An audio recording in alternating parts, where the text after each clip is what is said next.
नमस्कार दोस्तों, मैं हूं पंकज और आप देखना शुरू कर चुके हैं वल्ली गुरु क्लासेस। तो दो चर वाले रैखिक समीकरण के वर्ड प्रॉब्लम के सीरीज में एक और वीडियो, एक नया वीडियो। आज हम लोग सीखेंगे इसमें कि आयु से संबंधित प्रश्न जो आते हैं, आयु से संबंधित या फिर कोई आय व्यय से संबंधित इस तरह के सवाल जो वर्ड प्रॉब्लम में आते हैं, तो उसको हम लोग किस प्रकार से हल करेंगे वो आज हम इस वीडियो में पढ़ेंगे। तो चलिए देर नहीं करते हुए शुरू करते हैं और देखते हैं आज का ये ज़बरदस्त वीडियो। आज के वीडियो का पहला सवाल आपके स्क्रीन पर ये रहा। देखिए क्या कहते हैं, 5 वर्ष पहले पिता की आयु पुत्र की आयु के 7 गुनी थी। कितना गुना? 7 गुना था। और 5 वर्ष बाद 3 गुनी हो जाएगी। तो पिता और पुत्र की वर्तमान आयु बताएं। क्या कह रहा है? 5 वर्ष पहले कितना? 7 गुना था और 5 वर्ष बाद 3 गुना हो जाएगा। तो पिता और पुत्र की आयु बताइए। देखिए, पिता और पुत्र की आयु 5 वर्ष पहले 5 वर्ष बाद दिया है, तो हम मानेंगे हमेशा वर्तमान आयु। अगर किसी भी तरह का आयु देगा तो हम मानेंगे कौन सा? वर्तमान आयु। वर्तमान माने अभी का आयु। ठीक, तो माना पिता का वर्तमान आयु बराबर, माना पिता का वर्तमान आयु बराबर x वर्ष। ठीक, और पुत्र का वर्तमान आयु बराबर y वर्ष।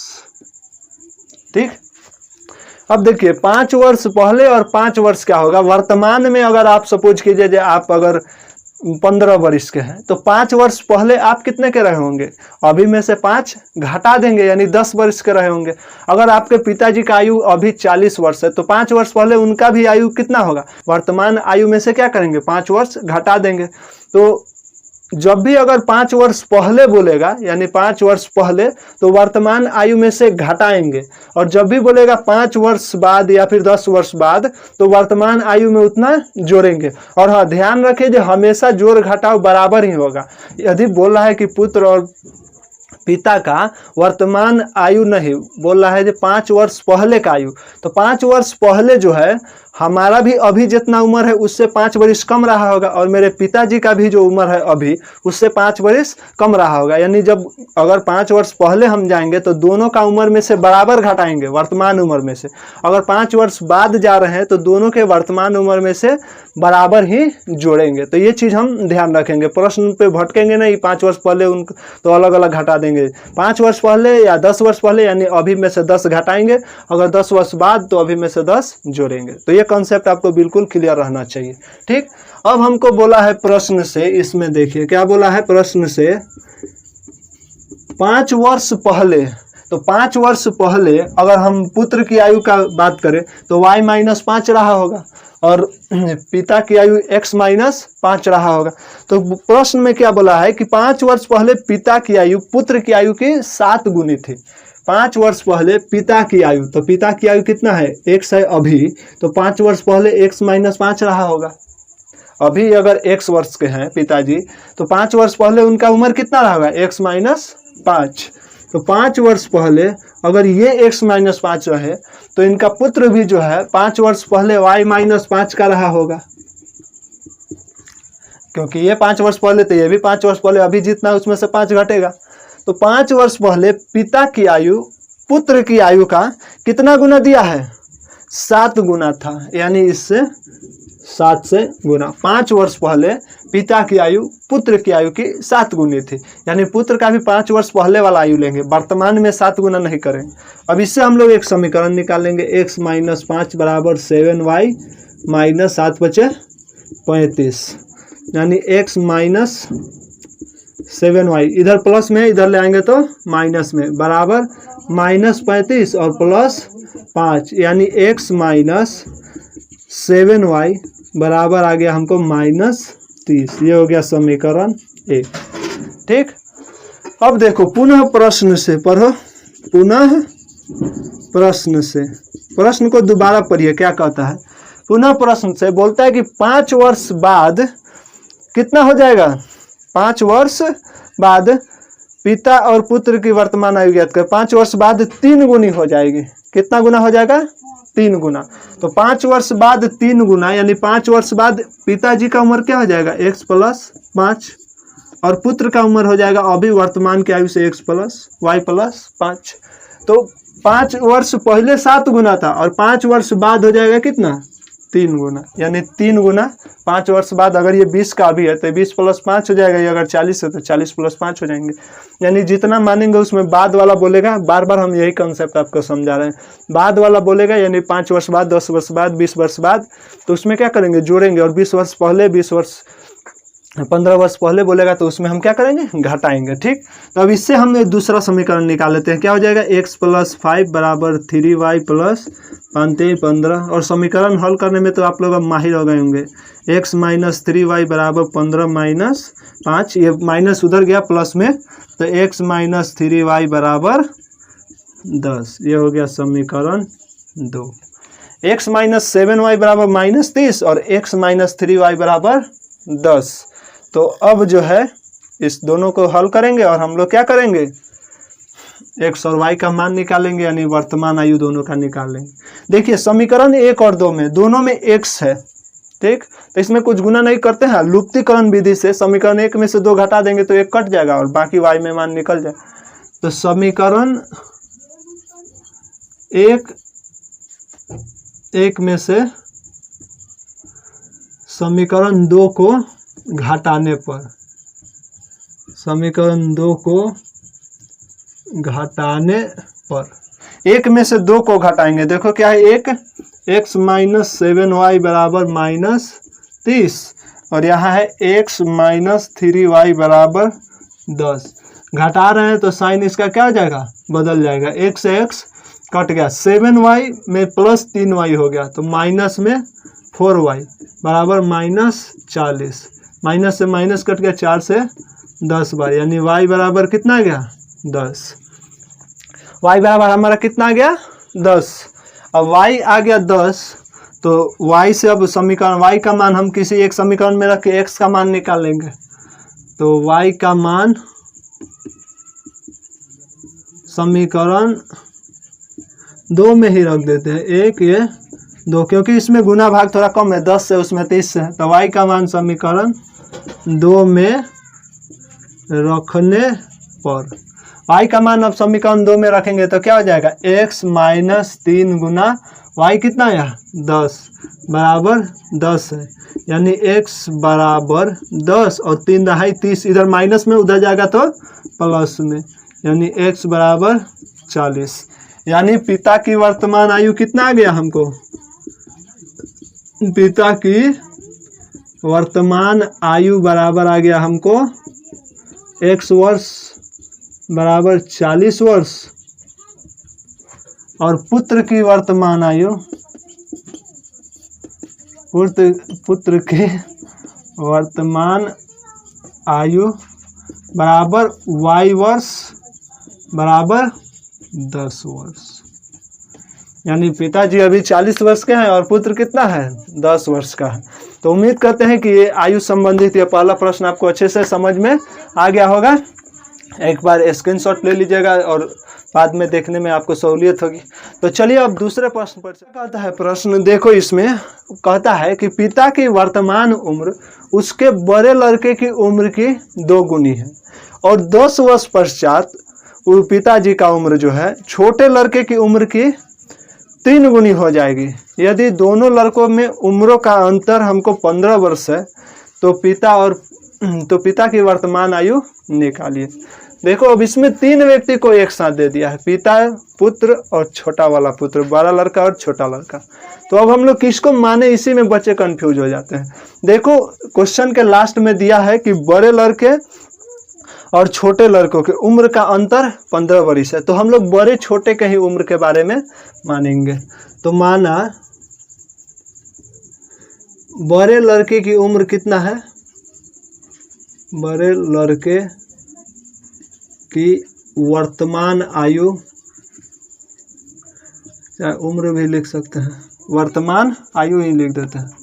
वर्तमान आयु बराबर कितना वर्ष है, मान लिए x वर्ष, और छोटे लड़के की वर्तमान आयु बराबर मान लेते हैं y वर्ष। यानी बड़ा लड़का x वर्ष का है वर्तमान में और छोटा लड़का y वर्ष का है। अब देखो प्रश्न में गौर से देखो, प्रश्न में बोला है कि पिता का वर्तमान आयु बड़े लड़के की वर्तमान आयु का कितना गुना है? 2 गुना है। तो हमारा पिता का वर्तमान आयु कितना हो जाएगा? पिता का वर्तमान आयु हमको ये प्रश्न में दिया है, प्रश्न से पिता का वर्तमान आयु उसके बड़े लड़के की आयु का 2 गुना है। तो बड़ा लड़का का आयु कितना है? x, तो उनका उम्र कितना हो जाएगा? 2x। ठीक, पिता का वर्तमान आयु हमारा कितना आ गया? 2x। अब देखो पुनः प्रश्न से पढ़ो, पुनः प्रश्न से क्या कहता है कि 10 वर्ष पश्चात पिता की उम्र उसको छोटे लड़के की उम्र की 3 गुनी होगी। 10 वर्ष बाद, अभी इसके आगे वाले सवाल में बताए थे, इसमें भी जब बाद का होगा तो क्या करेंगे? दोनों के उम्र में जोड़ेंगे। और अगर पहले का बात करेगा 10 वर्ष पहले 5 वर्ष पहले तो क्या करेंगे? घटाएंगे। तो बोल रहा है 10 वर्ष पश्चात, पश्चात का मतलब होता है बाद में। तो 10 वर्ष बाद पिता का उम्र उसके छोटे लड़के की उम्र की 3 गुनी हो जाएगी। तो 10 वर्ष बाद पिताजी का उम्र कितना हो जाएगा? प्रश्न से 2x + 10, अभी वर्तमान में 2x वर्ष है यहाँ पे, तो 10 वर्ष बाद कितना हो जाएगा? 2x + 10 वर्ष। और उनका छोटा जो बच्चा है, छोटा जो लड़का है, उसका भी उम्र 10 वर्ष बाद यानी y + 10 हो जाएगा। तो y + 10। अब प्रश्न में बोला है जो 10 वर्ष बाद पिता का उम्र उसके छोटे लड़के की उम्र का कितना गुना हो जा रहा है? 3 गुना। तो इसमें हम 3 से गुना करते हैं। प्रश्न से समीकरण बनाना, बस यही बन गया। उसके बाद तो आपको हल करना आता है। 10 वर्ष बाद पिता का उम्र उसके छोटे लड़के की उम्र का 3 गुना है। अब इसको हल कर लेंगे। 2x + 10 = 3y + 30, यानी 2x - 3y = 20। ये 10 उधर जाएगा, 30 में से घट जाएगा तो कितना आ जाएगा? 20। ये हमारा हो गया समीकरण 1। ठीक, और प्रश्न से देखिए तिबारा देखिए, तिबारा क्या बोल रहा है प्रश्न से कि बड़े और छोटे लड़कों के उम्रों का अंतर कितना है? 15 वर्ष है। यानी बड़ा लड़का कौन है? x वर्ष है, तो इसका उम्र और छोटे लड़के की उम्र का अंतर कितना है? 15 वर्ष। तो दूसरा समीकरण तो काफ़ी आसानी से समझ में भी आ गया। बड़े और छोटे लड़के की उम्र का अंतर कितना है? 15। तो अब इस दोनों समीकरण से हम लोग x और y का मान निकालेंगे। और हमको पूछा है पिता की वर्तमान आयु, तो पिता की वर्तमान आयु कितना है? 2x, तो उसमें 2 से गुना कर देंगे। चलो अब इसको हम लोग सॉल्व करते हैं। x - y बराबर दिया 15 और समीकरण 1 है ये। अब क्या करें, इसमें 3 से गुना करेंगे तो y कट जाएगा, x का मान आ जाएगा। अगर 2 से गुना करेंगे तो हमारा x कट जाएगा, y का मान आ जाएगा।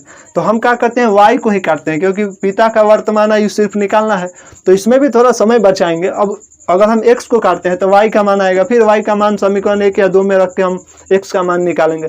और हमको प्रश्न में सीधे दिया है कि पिता की वर्तमान आयु निकालें। इस सब की आयु से हमको कोई मतलब नहीं है। पिता की वर्तमान आयु तो सिर्फ x आ जाए तो हम पिता की वर्तमान आयु बता सकते हैं। तो यहाँ पे समीकरण 2। अब क्या करेंगे हम लोग? समीकरण 2 में 3 से गुना कर, क्या करें? दोनों में साइन समान है तो घटा देंगे। घटाने पर समीकरण 2 में 3 से गुना कर घटा देंगे। तब देखो घटाएंगे तो क्या हो जाएगा हमारा? पहला समीकरण तो वैसा ही जैसा है वैसा लिख देंगे। 2x - 3y = 20। इसको तो समीकरण 1 कोई बात नहीं है। दूसरा में किससे गुना करना है? 3 से गुना कर घटाने पर, तो 3 से गुना कर रहे हैं तो यह आएगा 3x - 3y = 15 में भी 3 से गुना हो जाएगा तो 45। ठीक, अब इसको क्या कर रहे हैं? घटा रहे हैं। ध्यान देंगे, घटा रहे हैं तो घटाने में क्या होगा? साइन बदल जाएगा। तो ये 3y से 3y कट गया, 2x में से 3x गया यानी -x बराबर -25। 45 में से 20 प्लस में तो -25 बच गया। अब माइनस से माइनस कट गया, x बराबर कितना गया? 25 वर्ष। यानी हमको पूछा क्या है? सिर्फ पिताजी का वर्तमान आयु बताइए, तो हम लोग अब आयु निकालने के चक्कर में नहीं पड़ेंगे, सीधा पिता का वर्तमान आयु निकाल देंगे। तो इसीलिए पिता का वर्तमान आयु बराबर 2x वर्ष बराबर 2 गुना कितना, x का मान कितना है 25 बराबर 50 वर्ष। तो उम्मीद करते हैं कि ये भी प्रश्न आपको अच्छे से समझ में आ गया होगा। इसमें 3 व्यक्ति को एक साथ दे दिया था, उसके पिता लड़का है, एक पिता है और 2 लड़का है, और दोनों का मिक्स करके जो है समीकरण दिया। तो इसका ध्यान रखेंगे, इसमें कंफ्यूज नहीं होंगे कि किसका माने किसका नहीं माने। आपको जिसका 2 समीकरण तो निकालने के लिए देगा ही, तो किसी में देखिएगा जो भी रिलेशन अगर अच्छा बैठ रहा है। जैसे यहाँ पे दूसरा समीकरण दिया कि दोनों लड़कों के आयु का अंतर 15 है, तो हम समझ गए जब बड़ा और छोटा का ही मान लेते हैं, उससे अनुसार जो है पिता का उम्र हम निकाल लेंगे। तो उम्मीद करते हैं कि यह भी प्रश्न आपको अच्छे से समझ में आ गया होगा। स्क्रीनशॉट ले लीजिए। अब अगले प्रश्न पर हम लोग चलो। इस प्रश्न को देखो, क्या कहता है कि 2 व्यक्तियों का आय का अनुपात 9:7 है और उनके व्यय का अनुपात 4:3 है, और दोनों व्यक्ति जो है प्रत्येक माह 2000 रुपये बचा लेते हैं, तो उनका मासिक आय ज्ञात कीजिए। यानी आय का अनुपात दे दिया और व्यय का अनुपात दे दिया, और बचत जो है वो रुपया में दे दिया कि 2000 रुपये बचाते हैं। तो हमको बताना है कि दोनों का जो है ये सैलरी कितना है, यानी दोनों का आय कितना है। तो दोनों का अनुपात दिया है, दोनों में हम लोग को क्या दिया है, अनुपात दिया है। तो हम लोग अनुपातिक नियतांक मानेंगे। जैसे आय का अनुपात दिया है 9:7, तो हम लोग मानेंगे आय का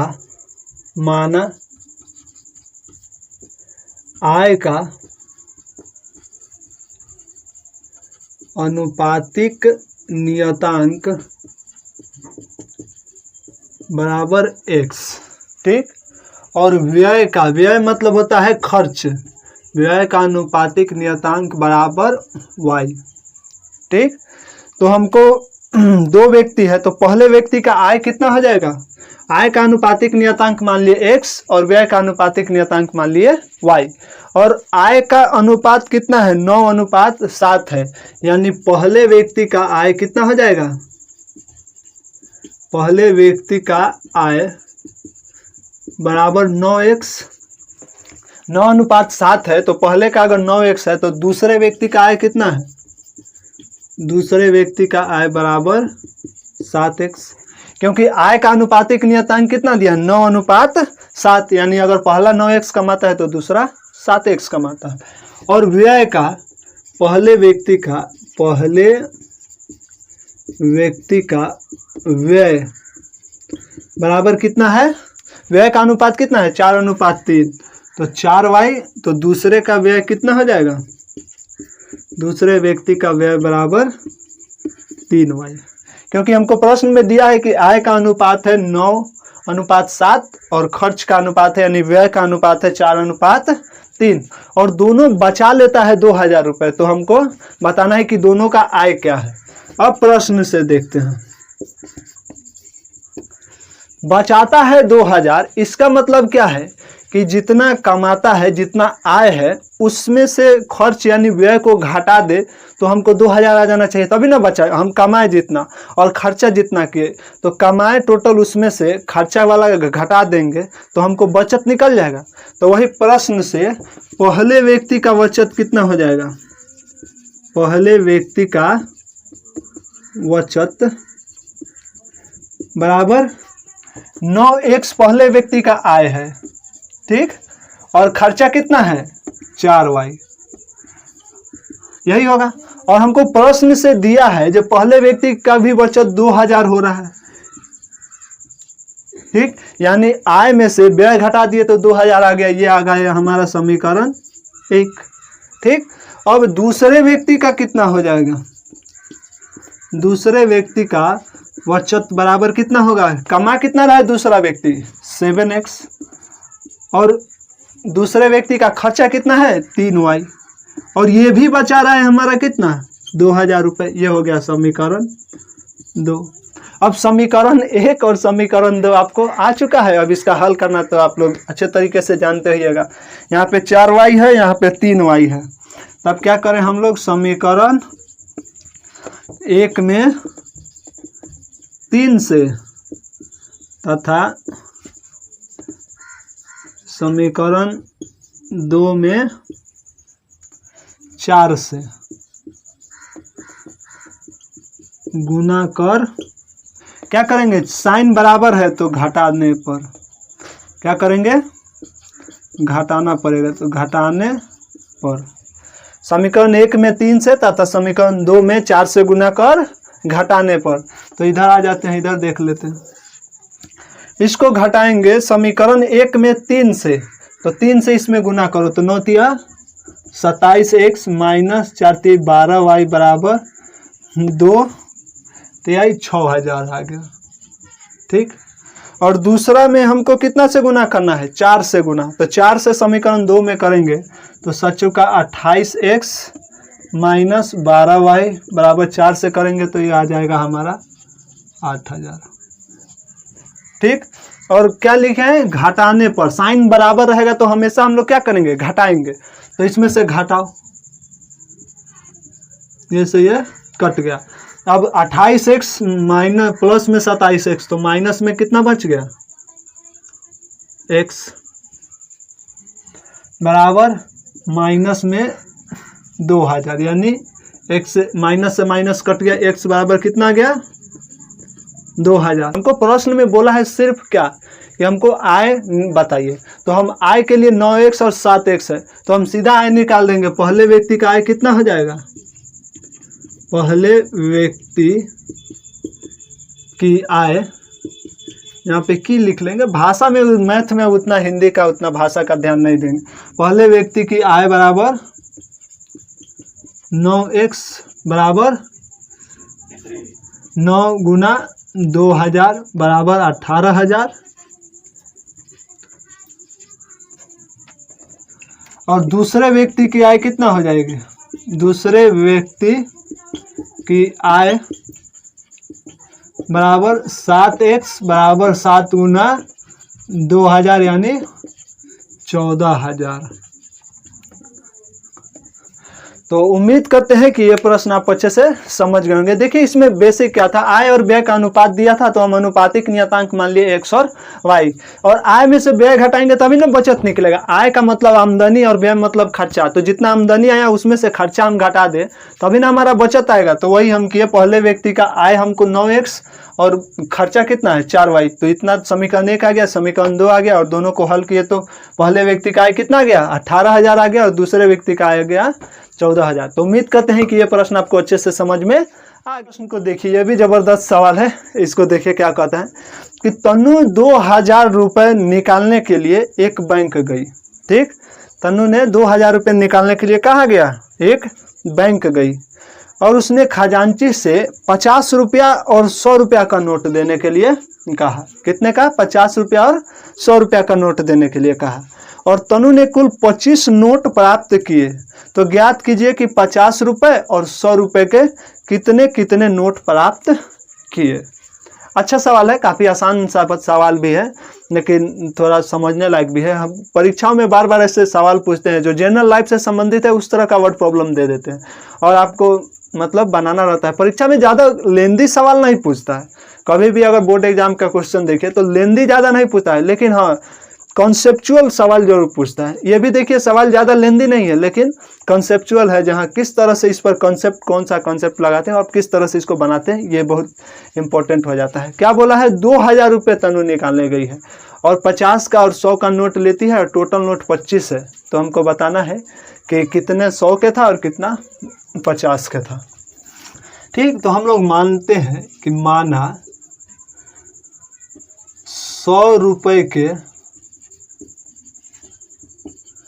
नोटों की संख्या बराबर x, यानी 100 रुपये का x नोट दिया होगा, और 50 रुपये का नोटों की संख्या बराबर y। ठीक, मान लिया कि 100 का x नोट दिया होगा और 50 का y नोट दिया होगा, और टोटल कितना लेती है, ये 2000 रुपये लेती है।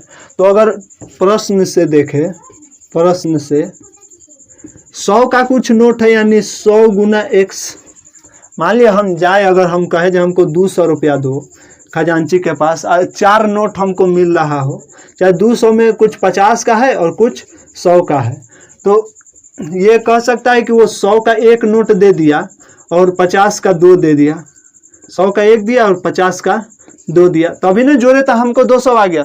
तो इसी तरह हमको 100 का नोट देगा यानी 100 गुना नोटों की संख्या करेंगे उतना रुपया पुर जाएगा, और फिर 50 का देगा तो 50 गुना नोटों का संख्या करेंगे, नोटों का संख्या करेंगे, तभी हमको क्या होगा, कितना रुपया मिला ये आ जाएगा। तो 100 गुना x यानी 100 का x नोट दिया, और क्या किया 50 का जो है y नोट दिया, ठीक, और टोटल इसको कितना रुपये मिल गया, 2000 रुपया मिल गया, यानी बराबर 2000।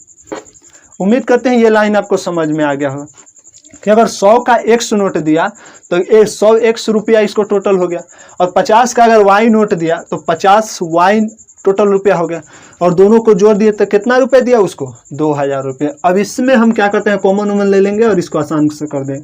50 ही कॉमन ले लेते हैं डायरेक्ट 50, तो 50 कॉमन लेंगे तो यहाँ पे 2x प्लस y बराबर 50 कॉमन लेंगे तो 50 चौका 2 से 40 हो जाएगा यहाँ पे, ठीक, 1 0, हाँ ठीक है, गुना 50, और 50 से 50 काट दिया, यानी 2x प्लस y बराबर आ गया 40। ये हो गया समीकरण 1, ठीक। अब पुनः प्रश्न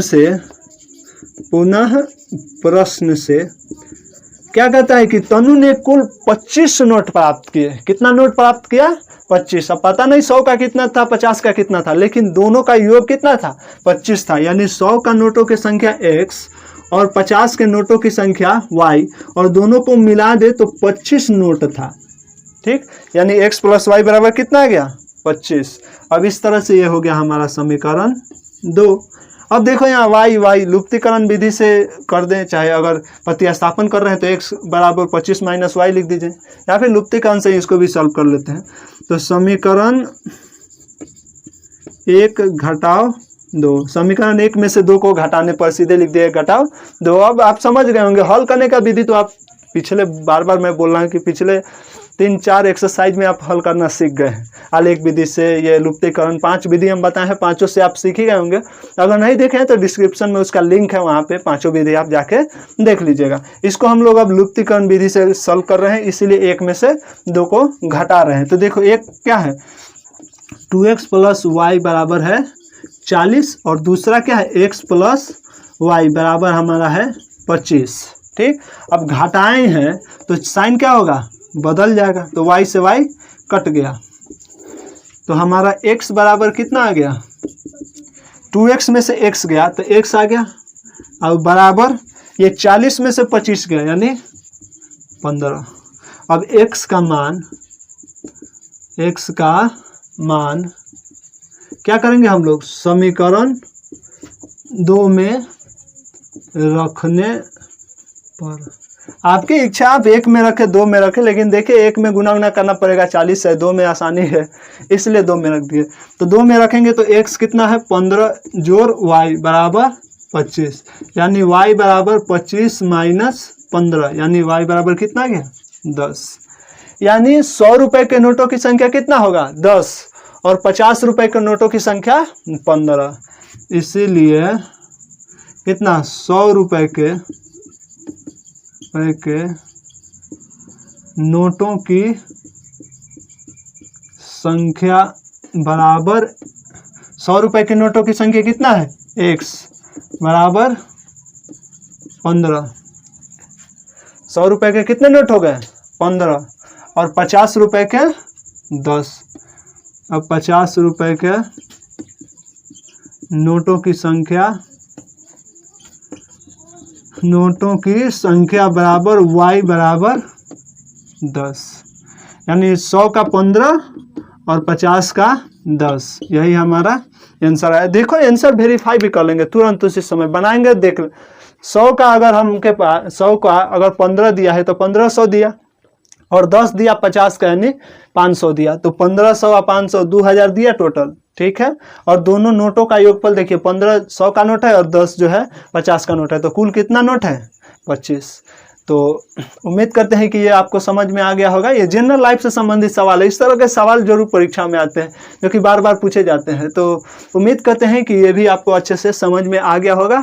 तो आज के वीडियो में इतना ही। उम्मीद करते हैं कि आज का वीडियो आपको अच्छा लगा होगा। अगर वीडियो अच्छा लगा है तो वीडियो को लाइक कीजिए, अपने दोस्तों में शेयर कीजिए, और हाँ, चैनल पर नए हैं तो चैनल को सब्सक्राइब जरूर कर लीजिएगा, और सब्सक्राइब करके बेल आइकन जरूर प्रेस कर लीजिएगा, ताकि आपको जब भी हम वीडियो डालें तो मेरा नोटिफिकेशन आपको पहुँच जाए। तो चलिए, खुश रहिए, तब तक खुश रहिए और खुशियाँ बांटते रहिए।